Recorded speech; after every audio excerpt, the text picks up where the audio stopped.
எவருடைய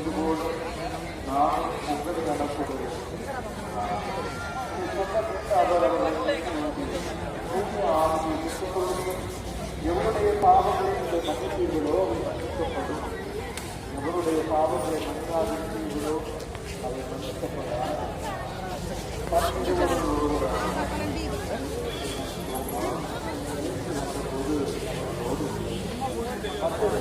அவரிடம் ஆண்டவரை சந்தோஷித்தார். வழியை உண்டாக்கி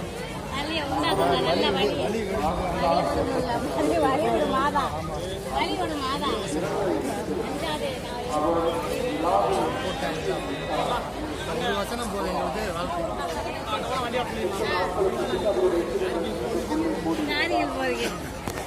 சோபாவும் அவர்களோடு இருந்தார்.